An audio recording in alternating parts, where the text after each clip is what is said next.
Professor Bruno, tudo bom? Como é que você está, Sérgio? Tudo bem? Tudo bem, e você? É, Eu adorei. Você fez um manual de sobrevivência de banda, né?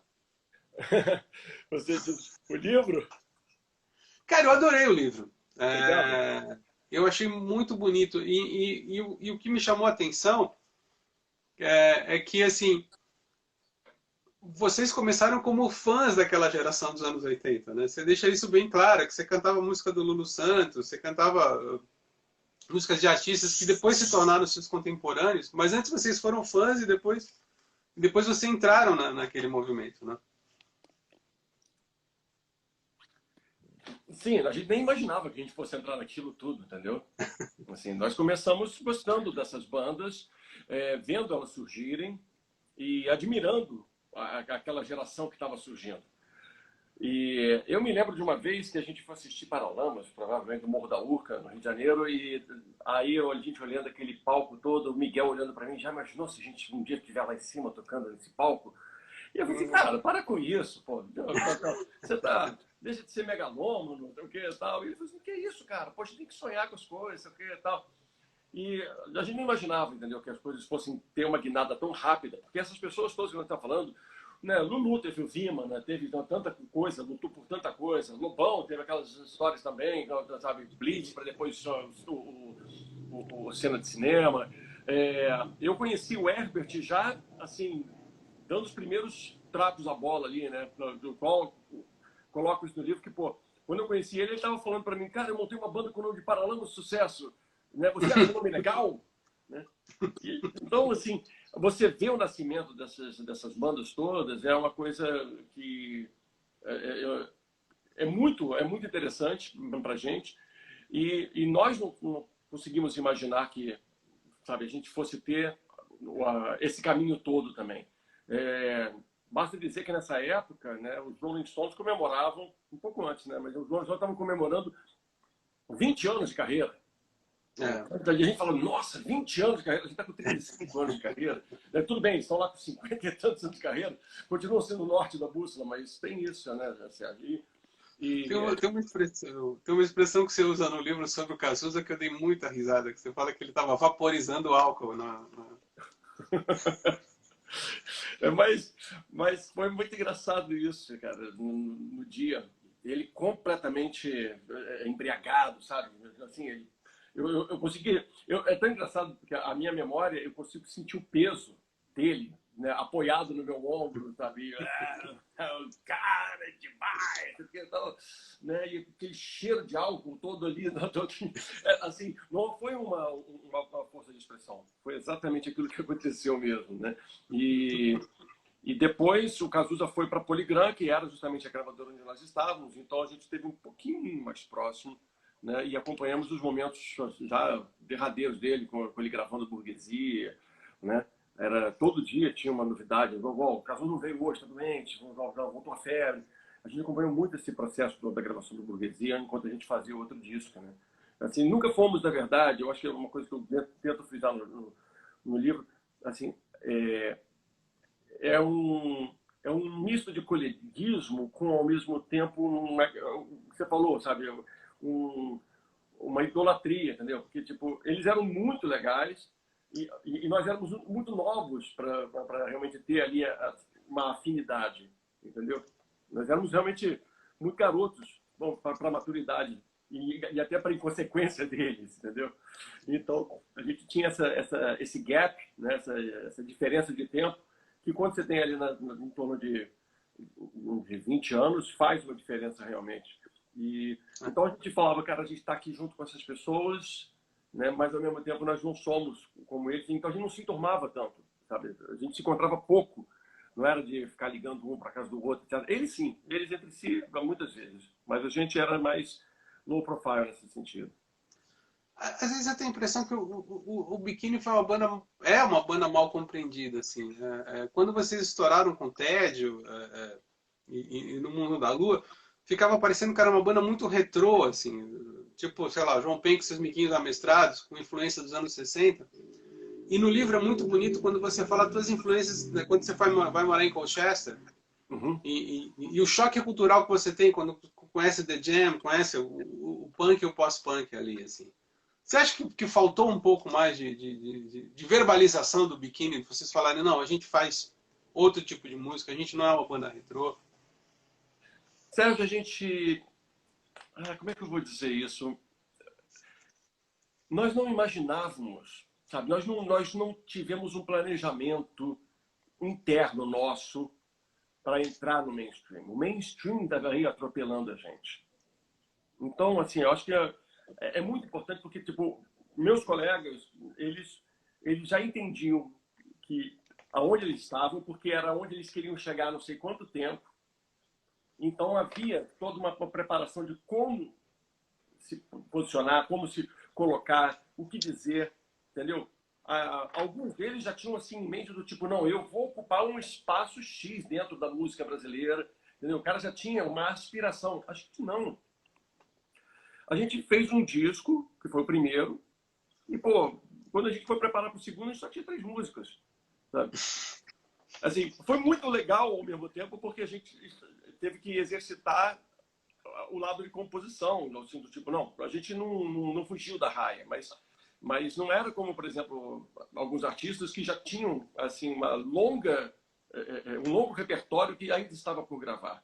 A gente tinha que aprender a fazer isso, e aí ao que dizer, como se portar. Então, isso dentro da mídia, na época, que era muito calcado nesse momento em televisão, onde você só tinha um espaço para fazer a música, né, dentro dos programas e falar, talvez, durante 30 segundos. E tinha as revistas. E nas revistas, realmente, havia uma coisa assim engraçada. Tipo, o Biquíni não era muito bem quisto, entendeu? Por mais que a gente tentasse ter algum tipo de contato, havia uma coisa...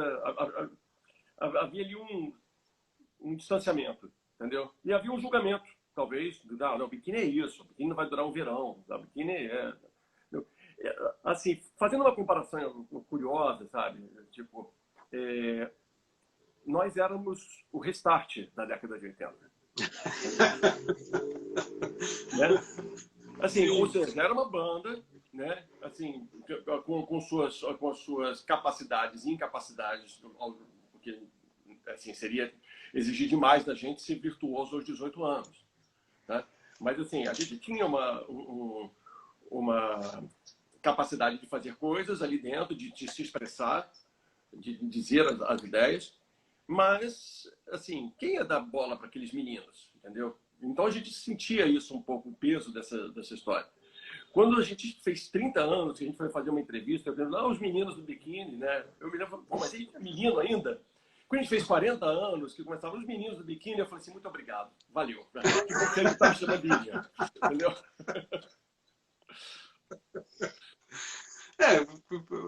Eu fico imaginando como é que vocês iam competir com o Renato Russo, que mandava carta para a EMI, falando como é que devia ser o disco, que música tinha que ser trabalhada, como é que ia ser o assunto e tal, não sei o quê. E vocês com uma coisa muito mais descompromissada, né, em termos de pop, assim, né? Nós tivemos, olha, até 1991, né, nós praticamente cuidamos nós mesmos da nossa carreira e depois nós tivemos uns 4 anos com um empresário, que era também novo, porque aí é aquela história, aí vem interessante falar disso, porque nós éramos extremamente influenciados pelos Paralamas, não musicalmente, mas muito pelas atitudes, pela forma de fazer, entendeu? Pela maneira de compor, de dizer, olha, cara, temos que falar coisas sérias, não é para fazer tanta brincadeira, etc. A gente tinha essa preocupação ali. A nossa influência maior era nos Paralamas. Inclusive, quando a gente foi escolher um empresário, a gente falou assim, não, a gente não vai escolher um empresário do ramo. A gente vai escolher um cara que nunca trabalhou com isso, entendeu? Mas que é amigo nosso, mas que tem alguma experiência. E foi assim, nós ficamos 4 anos com um amicíssimo nosso, que estudou com a gente no colégio, né? E que era uma pessoa séria, e durante esse tempo todo trabalhou super bem, mas depois seguiu a vida. A gente teve um período de pindaíba completa e ele falou, cara, eu tenho que tomar conta da minha vida, talvez não seja exatamente isso que eu queira fazer, ser empresário de banda. E aí a gente, quando foi para 91, a gente foi para... Quem resolveu assumir foi o Carlos Beni. E o Beni, que tinha sido o produtor dos nossos 3 primeiros discos, e acabou sendo também daquele disco que veio com Zé Ninguém, Vento Ventania e tudo mais, ele tinha um conceito muito mais firmado, exatamente, sabe, tipo estratégia, de marketing. Ali a gente dá uma guinada nessa coisa de posicionamento, de como fazer, entendeu? Porque até então a gente estava meio largado, sabe? Então a gente fazia muito o que dava na telha e nem sempre isso era uma coisa boa. E com ele a gente começa a mudar um pouco isso. Mas você vê que é exatamente o que? Foram 4 anos, entendeu? Que eram exatamente os 4 anos que separavam a nossa geração da geração de Paralamas, de Legião e tudo mais. O que eu acho incrível no livro também é que assim, você tem 3 executivos de gravadora que passam por inversões de papéis, que uma hora eles são heróis, na outra hora eles viram vilões, né? Que é o Marcelo Castelo Branco, que foi o cara que deu força no primeiro single do Biquíni, mas foi o cara que falou, olha, não se justifica mais o investimento em marketing. O Mainak manda prensar vários discos do Biquíni e atinge o sucesso, mas depois se desinteressa pela banda. E o Jorge Davidson, que leva a banda para a Sony, para a BMG, mas num determinado momento gasta-se tanto no disco na verba publicitária da Daniela Mercury que não tem como investir no Biquíni. Que lição que você tira dessa história? Olha, na verdade, é uma difícil lição. E é engraçado que você está colocando isso, porque talvez eu nunca tenha feito esse paralelo, né, de heróis e anti-heróis que eles foram. O que eu posso te dizer é que eu conversei com os 3 depois. E conversei numa boa, entendeu? Assim, com o Mainar não foi bem uma conversa. Com o Mainar, eu apenas, quando nós fomos fazer uma participação num disco, cantando Eduardo e Mônica do Renato Russo, uma homenagem e tal, né? Do Renato Russo, gravado pelo Multishow, e que sairia. Eu me lembro que no meio daquela confusão na Fundação Progresso, nós íamos tocar Eduardo e Mônica, e eu encontrei ele, eu fui até ele e falei assim, olha, eu sei que você pensou muito diferente da gente, tá? E que nós não acertamos os ponteiros, o que não quer dizer que algum dia a gente não possa acertar, entendeu? Então, eu só estou querendo te dizer que tipo, eu não guardo mágoas, eu estou aqui, né, assim, nós vivemos bons momentos e tivemos, em uma bela hora, tivemos que separar porque nós não estávamos concordando com as coisas. Então, é um pouco isso, porque assim, é muito natural que você, dentro de uma gravadora, até pelo jeito que as gravadoras se portavam, essa coisa de, eu sou herói, eu vou estourar vocês. É sempre essa coisa do gravador. Nós vamos, vocês vão ver, esse disco é para 1 milhão de cópias, nós vamos estourar vocês, etc. E assim, na verdade, eu demorei muito para entender o quanto era importante. Eles também eram vítimas, entendeu?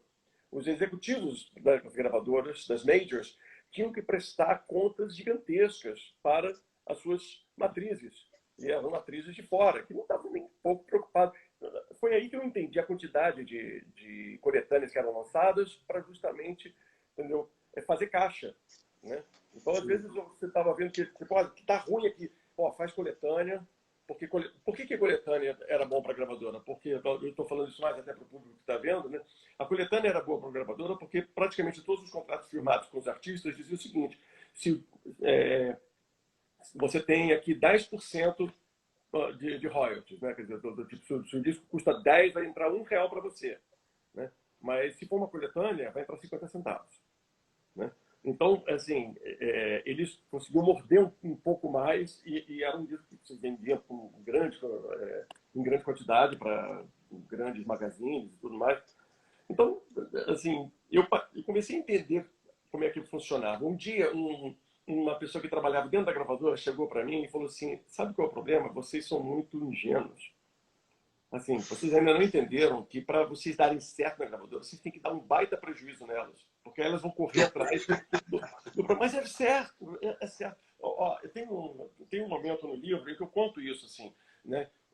Que nós íamos receber um empréstimo, né? Eu estou falando em termos, né, geral, em termos leigos. Então, advance, que era um adiantamento para a gente poder pagar essas contas, porque a gente demoraria um tempo ainda para fazer. Esse adiantamento seria pago para editar as músicas por uma editora que pertencia à BMG. A gente não pensou dessa forma. A gente falou assim, não, olha só, a gente vai ter que... Como é que a gente vai saldar isso? Pô, de repente, vamos fechar com a Universal, que tem quase todas as nossas músicas, que aí até aquelas coletâneas vendidas já vão saldar mais rápido. A gente está preocupado em pagar a dívida, entendeu? Quando, na verdade, o cara falou, meu amigo, falta malícia para vocês. Se vocês pegam esse dinheiro aqui, vocês iam ganhar esse dinheiro da BMG e continuariam ganhando dinheiro da outra gravadora, né? Da outra editora.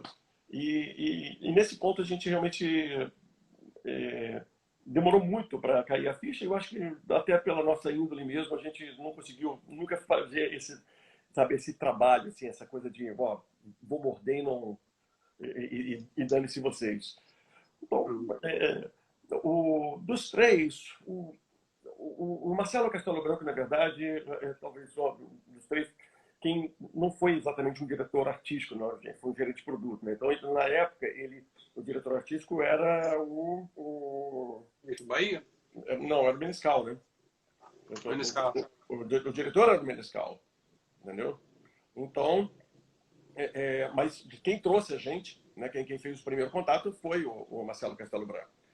E o Castelo Branco, ele trouxe a gente, avisou que não tinha mais verba, mas ao mesmo tempo brigou para poder ainda lançar um promo. E foi esse promo que fez o Biquíni estourar a timidez. Foi graças a esse novo lançamento, digamos assim, esse novo single, né, que deu uma sobrevida à banda, e a banda que tinha vendido, sei lá, 15 mil cópias, uma coisa assim, pulou para 60 e tantas mil. Entendeu? Foi o que nos salvou. E conversei muito com o Castelo Branco, foi muito legal. É uma pessoa que eu admiro muito até hoje. E também conversei muito com o Jorge Deisson, entendeu? Fomos lembrando, porque foram muitas coisas acontecendo, foram duas experiências, uma na Sony, outra na BMG, entendeu? Coisas que deram certo, esperanças colocadas. Eu falei para ele, cara, eu sei que você quis fazer o melhor, entendeu? Você queria acreditar nisso, mas infelizmente a gente, sabe, não deu liga. Ali não conseguiu, não deu liga. Queríamos que desse certo, mas não foi. Então, não culpo. Acho que as gravadoras têm uma engrenagem complicada de se usar, né? E eles também eram peças dessa engrenagem, assim como nós. O Marcelinho Cabral da Crowley te pergunta o seguinte, ele fala que vocês foram os primeiros artistas a trabalhar forte na internet, antes das redes sociais, quando quase ninguém conhecia. E conseguiram, graças a isso, conseguiram se manter fazendo shows e tal. Ele pergunta, esse ainda é o caminho? As redes sociais, a internet? Eu acho que pelo menos você tem uma grande chance ali, né, de trabalhar de uma maneira muito boa. Eu acho bem melhor do que você ter uma gravadora, porque a gravadora hoje em dia, para tentar fazer qualquer lançamento, vai fazer o quê? Rede social. Entendeu? Só que você vai dar a maior parte do lucro para ela. Assim, eu li uma entrevista uma vez, na verdade um artigo do David Byrne, do Talking Heads, né, isso no auge da confusão de Napster e MP3, isso no começo do século XXI, e ele falou assim, gente, nós estamos para ter uma transformação muito boa, porque a partir de agora, a gravadora não é mais, ela não é mais paternalista, entendeu? Ela é sócia. Você vai conversar com ela sobre sabe, do tipo, olha, isso tá bom para mim, dessa forma que eu quero, se não tiver... Então, isso foi muito importante. Nós estamos desde 2007, nós lançamos todos os nossos discos, né? E esses discos foram lançados, às vezes, sozinhos. Em outras vezes, nós lançamos com gravadoras juntos, como foi, por exemplo, o DVD de 30 anos da gente, o Me Leve Sem Destino, lançado em 2015, foi um disco que a gente fez com a Sony. Então, assim, sentamos com eles, tentamos fechar todos os acordos possíveis para a gente poder trabalhar, né, de forma a ser bom para eles e ser bom para a gente. Entendeu? O 80 volume 2, que foi lançado em 2008, foi uma experiência da gente com a Som Livre. Entendeu? E, então a gente vai sempre conversando. Recentemente a Som Livre lançou uma coletânea Perfil. E essa história é interessante. A coletânea Perfil, ela é muito conhecida. A Globo fala muito sobre o perfil, que é uma... Por que tem essa vantagem? A coletânea Perfil, ela consegue, porque é Globo, ela consegue pegar fonogramas de diversas fases da carreira de diversas gravadoras, coisa que gravadora nenhuma consegue fazer. Quando muito uma gravadora, quando lança uma coletânea, por exemplo, a Universal, quando muito vai colocar uma música da Sony, entendeu? Então, é muito difícil. Mas a Globo, pela Som Livre e tudo mais, ela consegue fazer isso. E aí ela deu entrada para fazer uma coletânea contendo fonogramas da Sony, da BMG, de todos. E, no caso, queria uma música do Biquíni, Roda Gigante, que tinha sido lançado por nós. Tínhamos ficado com ela durante um tempo para a Warner e já tinha voltado para a gente. Então, era uma música que pertencia ao Biquíni Cavadão, ponto. E eu falei, pô, que legal, vai sair uma coletânea. Aí, nisso, eles, no dia seguinte, mandaram para fazer, esquece essa coletânea, esquece esse pedido, nós vamos encaminhar esse projeto. Aí eu falei, ué, pedi para o meu empresário, falei assim, verifica o que aconteceu, né? Porque, poxa, eu estava até animado com essa ideia. Pô. Aí eles falaram, tá bom. Chegaram a conversar e voltaram para a seguinte história. Eu falei assim, olha só, a Universal, que detém 9 dos 14 fonogramas, criou condições insustentáveis para que isso pudesse ser lançado. Então, ou seja, ela falou assim, tudo bem, a nossa coletânea é pela Som Livre, mas eu exijo que tenha isso, aquilo, e criou condições difíceis. Aí eu falei assim, é esse o problema? Porque em 1987 nós entramos no estúdio e, aproveitando uma brecha jurídica, nós gravamos todas as nossas músicas novamente no estúdio. E com a pegada da gente, não tentando ser retrô, mas tipo, como seria o Biquíni tocando agora? E a gente entrou descendo a lenha e lançamos 2 pequenas coletâneas que passaram a nos dar o direito de ter esse catálogo. Então, vocês não querem, então, usar, ao invés de usar tédio lá de 85, usar esse tédio aqui de 2007? Aí o cara, mas não é a mesma coisa. Eu falei, claro que não é. Se você olhar no Spotify, é a nossa versão que está em primeiro lugar. Entendeu? As nossas versões são mais tocadas que as versões da própria gravadora. Aí ele falou assim, tá bom, eu topo. Daqui a pouquinho ele volta, não, a gente tem que desbancar de novo, porque tem algumas músicas aqui que são da BMG, a BMG também está embaçando. Eu falei, mas eu também tenho as da BMG. E saiu todo nosso. Essa série Perfil é só com fonogramas de 2007 para cá.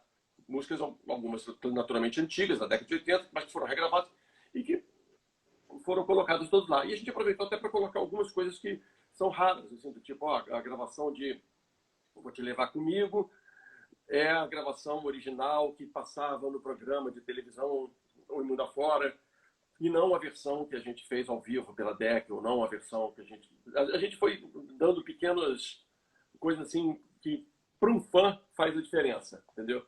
Então a gente foi colocando essas coisas todas dentro do trabalho. E foi legal, né? Aí, assim, a gente começou a entender como é que funciona para poder trabalhar com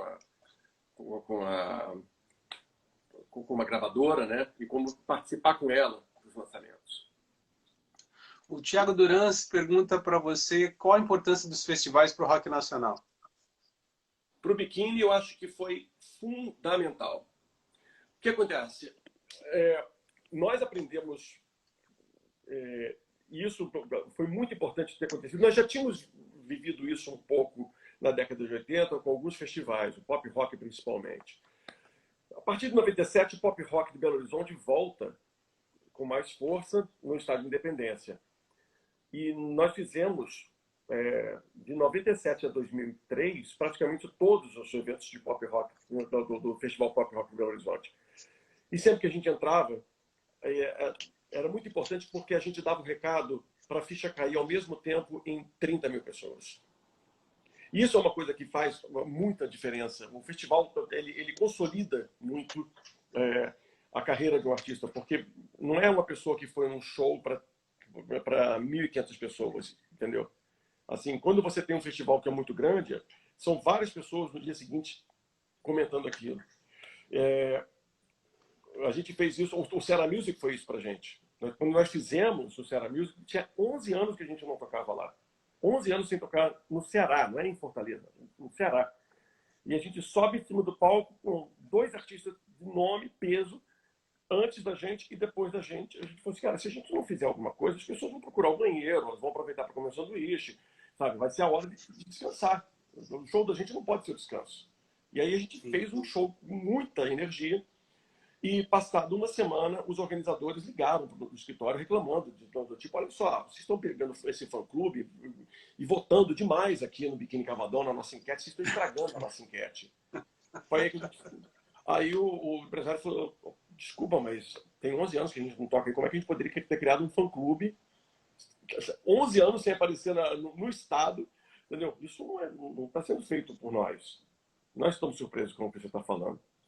E a gente começou a fazer shows, todos os shows maiores foram fundamentais para isso. O Piauí Pop, por exemplo, foi um outro festival grande. E o Piauí Pop tem uma história muito boa. O Piauí foi o último estado a ver um show do Biquíni. Somente em 2000 nós conseguimos fazer um show no Piauí. E nós fizemos esse show junto com o Ira. Deu 1.800 pessoas. E foi legal. A gente, poxa, finalmente, a gente meio que se sentia num jogo de war, sabe? Finalmente colocamos uma territórios conquistados, né? Omsk, do Dinka e Aral, e agora finalmente a gente colocou o Piauí. Aí a gente falou, pô, que legal, nós finalmente tocamos o Piauí, que bom. Aí isso foi em 2002 a gente volta para lá. E a gente volta para tocar sozinho numa casa. Tocamos para 800 pessoas. Assim, em que pese terem se passado 2 anos, o Biquíni está ainda meio que tentando ganhar força dentro daquele momento, houve um problema também porque o jornal principal da cidade anunciou que teria um show do Capital Inicial. E a gente falou, poxa, que pena, o Capital Inicial vai fazer um show no mesmo dia que a gente. Eu comecei a ler a matéria e falei assim, vai ter abertura da banda tal. Foi engraçado, também vai ter abertura da banda tal no show do Biquíni. E que vai ser na casa tal. Eu falei assim, ué, caraca, o jornal anunciou que era o show do Capital Inicial, quando era o nosso, entendeu? Ou seja, uma parafuda completa. E a gente tocou para 800 pessoas. Ok, o terceiro show que a gente fez no Piauí foi um show para 35.000 pessoas. Entendeu? E foi um show, foi o primeiro Piauí Pop. Um Piauí Pop que ficou marcado, porque na véspera o Chorão brigou com o Camelo, exatamente nesse festival. Tá? E ficou um climão, etc. E aí o Biquíni vai e toca no dia seguinte. E a gente foi a última atração. E a gente, quando toca, a gente entra, assim, já com um show azeitado, tudo mais, etc. A gente vai e conquista 30.000 pessoas ao mesmo tempo. Aí, respondendo aquela pergunta, qual a importância de um festival? Ok, veja que eu contei, 1.800 no primeiro show que nós fizemos, junto com o Ira, 800 no segundo. Aí nós tocamos num festival para 30.000 pessoas. 2 meses depois, chamaram a gente para tocar na ABB, lá, né? 6.000 pagantes. Né? Então, assim, aí a gente notou, falou assim, um festival faz isso, um festival consegue fazer com que a ficha caia ao mesmo tempo. Entendeu? Aquela pessoa que ela vê e ela comenta com a outra, ela comenta com a outra, etc. Ficou. E o Será Music foi muito assim com o Biquíni, entendeu? Porque no dia seguinte, ou passado uma semana do festival, as pessoas falam, cara, eu vi o show de fulano, Beltrano, pô, mas, nossa, o Biquíni fez um baita show bonito, etc. Entendeu? Assim, mesmo que a pessoa pudesse... Eu tive várias vezes essa coisa assim, pessoas mandando e-mail para mim e falaram assim, cara, eu sou fã do artista tal e, pô, assim, eu literalmente fazendo minha culpa, sabe? Tipo, cara, eu achava que vocês fossem horríveis, entendeu? E aí depois falou, pô, cara, eu adorei o show, sei o que e tal. Então, festivais com grande público, eles sempre ajudam a fazer essa ficha cair ao mesmo tempo. Você sabe que ontem eu entrevistei a Fernanda Takai e ela falou uma coisa muito bonita a respeito da tua geração. Eu tinha comentado como a geração dos anos 90, o pop passou a ser encarado pela crítica e até pelo público como mais sério, assim, com uma coisa mais seriedade, não como algo descompromissado. E a Fernanda falou, a gente só conseguiu fazer isso porque antes da gente veio a turma dos anos 80 que preparou o mercado e preparou esse consumo para que a gente tivesse mais tranquilidade e mais recursos técnicos para fazer isso. E no teu livro você fala também de como o rock ajudou a desenvolver o showbiz nacional, né? que o áudio do rock ajudou a desenvolver. E eu acho isso muito bacana. Eu me lembro que eu conversava com uns Paralamas, no momento a gente se encontrava num aeroporto, alguma coisa assim, e aí eu me lembro que eles contavam pra gente como é que eram os shows que os Paralamas faziam em 83, quando eles começavam com o cinema mudo, entendeu? Aí, cara, a gente chegava numa feira agropecuária, que hoje a gente fala de uma feira agropecuária, assim, tem um baita telão, tem uma mega produção, etc. Mas na época, as feiras agropecuárias, às vezes, era o seguinte: o cara tocava num canto, você tinha um pequeno PA e postes e mais postes com aqueles alto-falantes, sabe? Sabe aquela capa do disco do Depeche Mode, Music for the Masses, que tem uns alto-falantes cornetas, assim? Era aqueles alto-falantes cornetas, assim, espalhados pelo parque inteiro, entendeu? Então, assim, o Barão, nosso Barão, brigou feio para poder, sabe, melhorar a qualidade técnica de tudo, né? No loop, levava o seu próprio PA, né? Porque conforme eles foram ganhando força e comprovando o sucesso deles, eles puderam fazer exigências. E dentro dessas exigências, eles foram melhorando a qualidade e fazendo com que quem tocasse como eles, entendeu? No dia seguinte a comparação era inevitável, né? Assim, nossa, mas o show do Lulu foi muito melhor do que o desse artista que passou por aqui. Então isso foi tudo muito marcante. E eles deram uma contribuição incrível. E uma outra coisa que eu ia falar que o pop, eu falo isso no livro, né? Eu falo assim que ao contrário do que a Rita Lee dizia, que roqueiro brasileiro sempre teve cara de bandido, eu falo assim, não. Sempre quem teve cara de bandido foi a música pop. Sim. Porque a gente sempre era assim, tipo, isso aí não dura nada, etc. Mas no final, assim, pop, eu falo muito isso, o pop ajudou o rock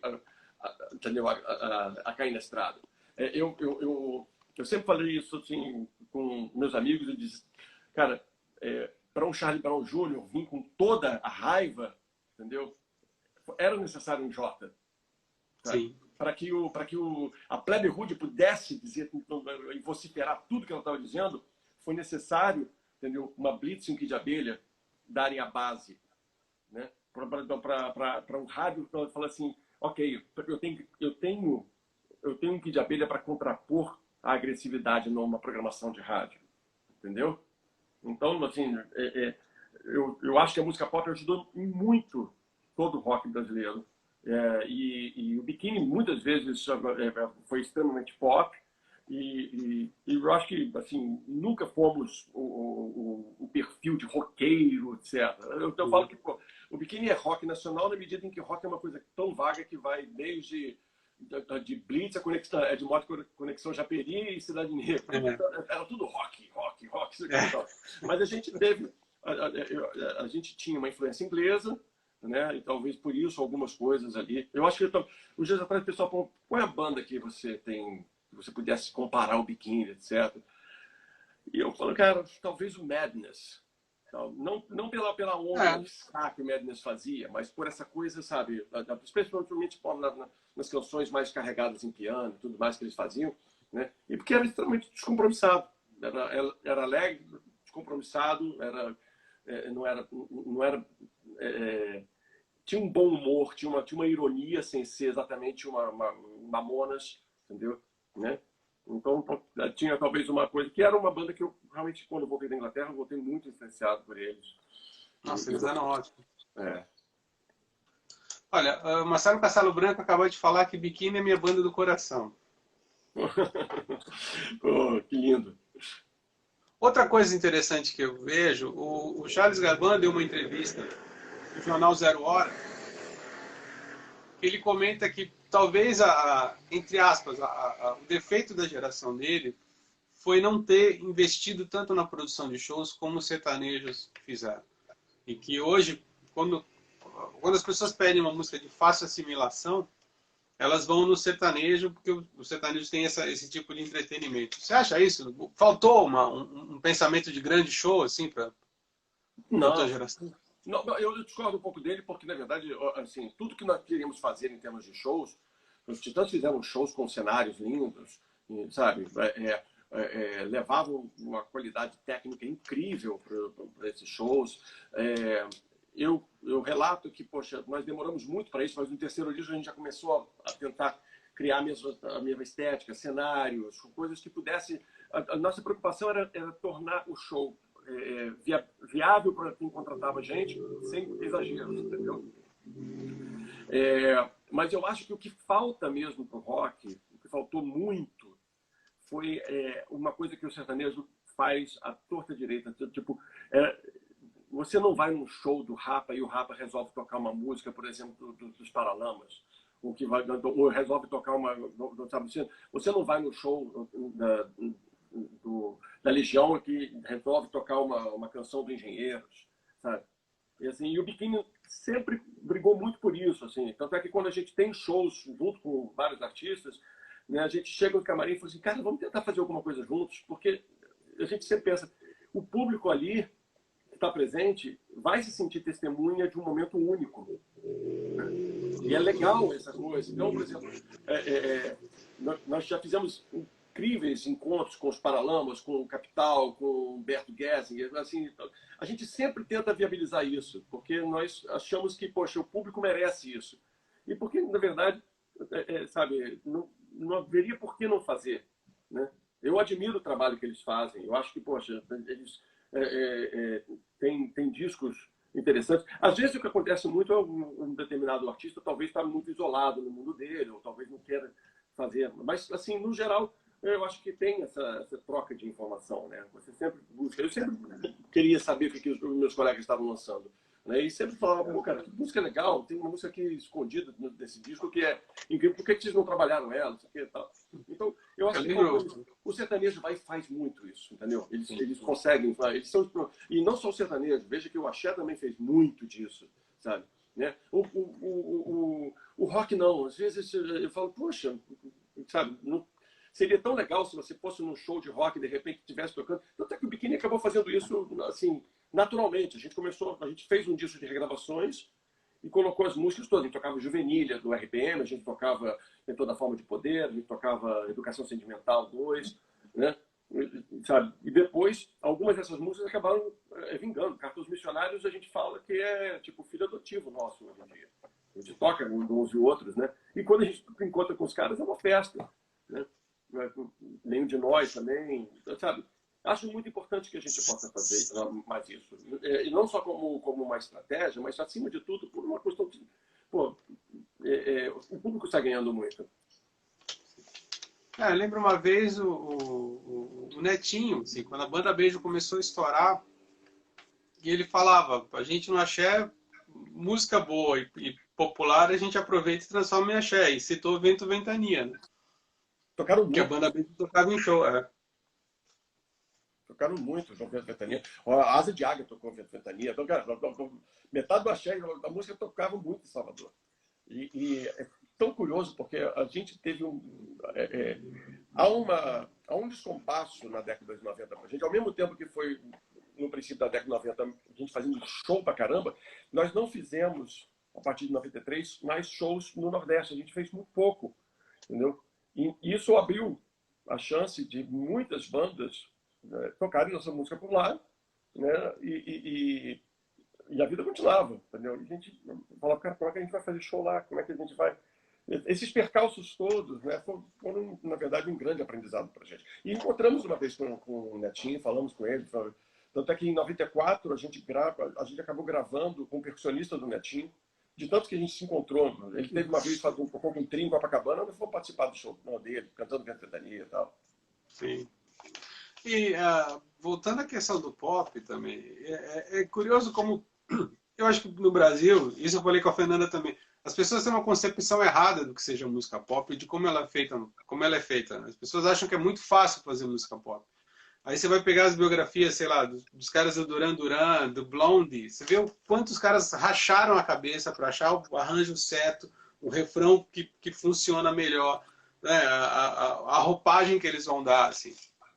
E aí, voltando ao Vento Ventania, eu lembro disso, que era uma coisa que você fala, né? Que era uma linha de baixo tocada no violão que o Benny transformou num reggae inspirado no que estava tocando na Jamaica, né? Não, estava tocando em Londres, que era o princípio do dancehall, né? Sim. Tanto é isso Eu me lembro que ele até falou, cara, ele ainda deu uma cutucada na gente, cara, se vocês forem por aí, se vocês entrarem nessa coisa do dancehall, vai ser legal pra caramba pra vocês. Vocês já, sabe, tipo, a gente abriu a porta pro dancehall, né? Só que a gente não abraçou isso totalmente, sabe? A cabeça da gente, muitos compositores dentro da banda e tudo mais. A gente nunca foi uma banda de fazer só um estilo. A gente queria estar o tempo todo trocando ideias, querendo, entendeu? E é uma coisa que eu falo, assim, o Bikini pecou muitas vezes porque ele atirava para muitas direções. Ao contrário de bandas que tinham uma coisa assim do tipo, se você vai ouvir Raimundos, você sabe o que você vai ouvir. Se você vai Sim. ouvir Barão Vermelho, você não sabe o que você vai ouvir. Com o Bikini não tinha isso. Com o Bikini podia ouvir uma coisa desde eletrônica até uma balada folk, alguma coisa assim, entendeu? Uma bossa nova, com participação de Roberto Menescal. Essa variedade, ela, às vezes, era complicada para você apresentar. E quem abraçou o dancehall e se deu muito bem, por sinal, porque fez com muita maestria e talento, foi o Skank. O Skank.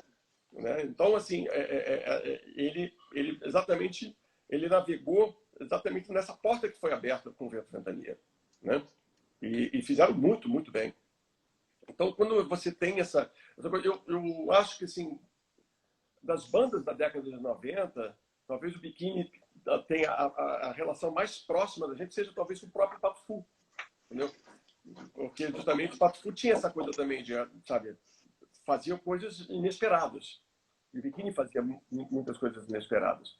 A gente encontrava um ponto de relação com o Pato nesse sentido, entendeu? Embora propostas musicais diferentes, entende? Sim. O Ronaldo Pepe está te perguntando o seguinte, que o DVD do Biquíni de 2015 passou a ter uma pegada mais pesada. Isso seria um reencontro com o som da banda, por falar em pop e dancehall. Na verdade, a gente foi cada vez mais tendo... Acho que são várias coisas. A gente foi saindo um pouco do pop a partir de 2000, com o disco Escuta Aqui, né? Depois nós começamos a ter o quê? Discos produzidos pelo Tadeu Patola, que era o produtor de várias bandas, inclusive do Charlie Brown Jr. Tinha uma pegada mais... Né? Ele tinha uma pegada mais forte com guitarras e, ao mesmo tempo, ele tinha uma onda pop meio groovada, que também que era aquele reggae que o Charlie Brown Jr. fazia e tudo mais. Então, sim, havia ali uma participação dele como produtor, né, e uma influência dele como produtor nesse resultado. E a gente foi migrando do Tadeu para o Coelho. O Coelho passou a ser, né, junto com o Magal, que toca contrabaixo, os dois passaram a produzir os trabalhos do Bikini, né? E nessa produção toda, né, o Magal, para quem não sabe, o Magal, antes de assumir o contrabaixo da gente, ele era guitarrista, né? Ele foi guitarrista do Surto e depois do Rodox, né? Então, quando ele passa a ser o baixista do Biquíni Cavadão, ele quase não virou baixista, porque a gente no começo fala, nossa, parece um guitarrista tocando baixo, não é? Mas aí depois ele meio que falou assim, calma que eu vou chegar lá, eu chego lá. E hoje em dia, cara, ele é mais baixista do que um guitarrista, mas na hora de você produzir e tudo mais, né, a voz dele, a base dele de guitarrista, junto com ele, falava mais alto. Então, foi natural que isso acontecesse nesses discos, e principalmente com a chegada do Me Leve Sem Destino, né, que eu estava falando, que é o disco ao vivo. Ele retrata bastante do que a gente já estava fazendo há 10 anos. Assim, já o disco anterior de Fortaleza já tinha uma pegada pesada, sabe? A gente já estava mais descendo ali. O Patrick então, foi fundamental nesse sentido. O Patrick Laplan, que vinha dos Bons Hermanos, né? E que veio descascando no contrabaixo também. Vocês lançaram recentemente um disco com composições do Herbert Viana, né? Me conta um pouco sobre ele. Bom, deixa eu só... Eu dei uma invertida aqui na câmera. Aqui é o quartinho do neném. Só que... Tá, o quartinho que está para chegar. Mas é só porque eu estava botando aqui carregando um pouquinho mais o meu celular para não dar nenhum problema, que liguei aqui no power bank. Cara, Em 2007, na verdade, a gente já tinha pensado em fazer uma homenagem ao Herbert. Nós temos uma dívida impagável com ele. Então, assim, a gente queria já fazer isso. Porque na época o empresário tinha falado para a gente, nós tínhamos um outro empresário que sugeriu que nós fizéssemos um disco em homenagem a um outro artista. E aí a gente falou, cara, é muito legal, mas eu não sei ainda como é que a gente... Não sei se é a hora da gente fazer um disco em homenagem a algum artista, não queremos fazer um tributo, a gente estava meio reticente. E com ele falou, pô, se é para fazer um tributo a alguém, né, em que pese esse artista ser muito interessante, pô, a gente poderia fazer do Herbert, porque tem toda uma história envolvida, tudo mais. Então, ficou aquilo ali meio que marcado, entendeu? Então, ou seja, praticamente 11 anos depois, né, a gente, na verdade, 10 anos depois, em 2017, a gente começa a falar, ó, vamos fazer esse disco? Né? Então, 10 anos se passaram, a gente começa a falar sobre ele no final de 2017, e a gente começa a preparar o disco para fazer. E, assim, foi um disco lindo, porque assim, ele não só já foi interessante de se fazer, a proposta toda, o desafio de fazer um disco com canções do Herbert, né, e tentar dar uma cara do Bikini para essas canções, como ainda por cima, Sérgio, tem a história de que a gente, pela primeira vez, não pela primeira vez, não, eu estou me enganando, a gente já tinha acabado de fazer um disco com o Liminha, né, que era As Voltas que o Mundo Dá, e a gente estava assim, em lua de mel com aquele disco de músicas inéditas que a gente tinha feito com o Liminha, e a gente propôs a ele, falou assim, vamos fazer esse disco também em homenagem ao Herbert. E ele, cara, é uma pessoa que, assim, conviveu muito mais com o Herbert do que com a gente, né, sabe? Então, ele foi bonito porque, de uma certa forma, ele abraçou o projeto como se fosse um disco dele também, em homenagem ao Herbert, né? E o resultado disso foi uma beleza. Foi um disco de poucas faixas. Tem uma coisa interessante que nós queríamos ter feito dentro do projeto, era para a gente ter feito 5 faixas dos Paralamas, uma da Daniela, uma da Ivete, e tinha a ideia de gravar uma do disco solo dele, que era Lição de Astronomia. Só que no final a gente acabou deixando de lado porque os arranjos, tanto de Lição de Astronomia e de Se Eu Não Te Amasse Tanto Assim, eram relativamente parecidos. E aí entrou Aonde Quer Que Eu Vá, meio que aos 45 do segundo tempo, e ficou bem legal. Até que virou um single de lançamento. Estão perguntando aqui por que o disco é tão curto. O disco é tão curto porque a gente foi percebendo o quanto as pessoas também mudaram a forma de ouvir o disco. Né? Olha, eu vou dizer, assim, várias coisas me chamaram a atenção. Eu me lembro que bem antes disso, bem antes de 2018, eu acompanhava, às vezes, uma turma ouvindo música, né? Assim, pessoas estavam ouvindo música do meu lado, elas eram incapazes de terminar de ouvir a música. Ou elas ouviam música olhando para o iPod delas, já procurando qual era a próxima, sabe? E às vezes terminava, cantava um verso, um refrão, e a pessoa já botava outra. Né? Isso fez a gente pensar um pouco sobre, assim, de que forma as pessoas querem ouvir música, né? E talvez seja mais interessante a gente lançar um disco com menos músicas e com mais frequência do que fazer um disco com muitas músicas. Era uma coisa que a gente reclamava, por exemplo, das rádios. A gente fazia um disco, como a gente fez um disco de 17 músicas, né? Que foi o Agora, em 94.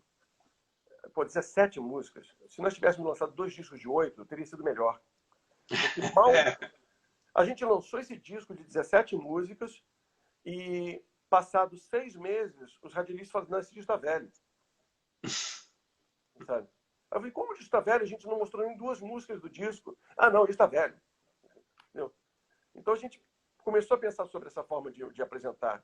É um disco curto, pode-se dizer, mas ele conseguiu também representar bem o que a gente queria.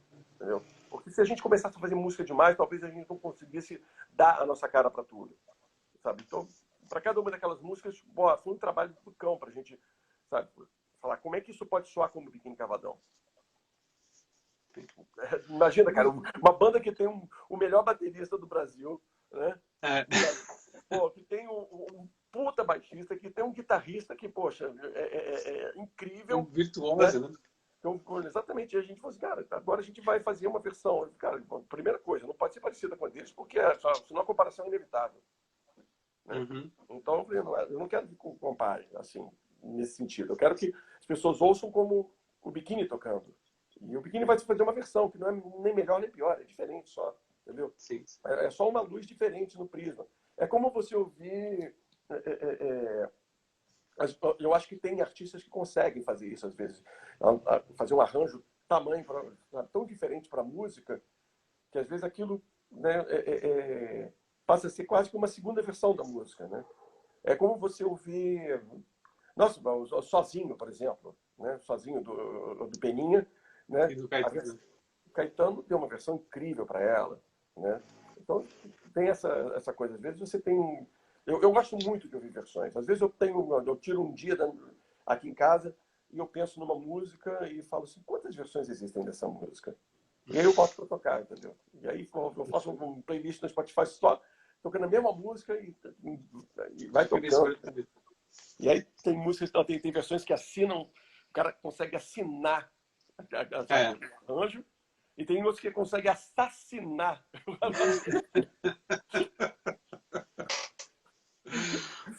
Bruno, eu queria agradecer muito pela entrevista. Volto a falar, teu livro é fantástico. Eu acho que você deveria começar a dar palestra para bandas e colégios, porque é um manual de sobrevivência, cara. É muito bom. Tá nos planos. Tá nos planos. Aliás, as pessoas estão te perguntando onde é que acha o livro. Cara, olha, vamos lá. O livro pode ser encontrado nas principais livrarias do ramo. Ou seja, você pode ir na Livraria Cultura, você pode ir na CCN, você pode ir na Saraiva, você pode encontrar nas lojas americanas, Submarino, etc.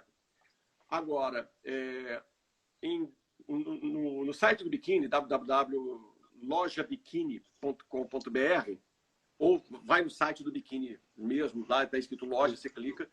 Lá você consegue comprar o livro com uma diferença. Na hora que você está terminando de comprar, ele fala assim, esse livro você quer que seja dedicado a alguém?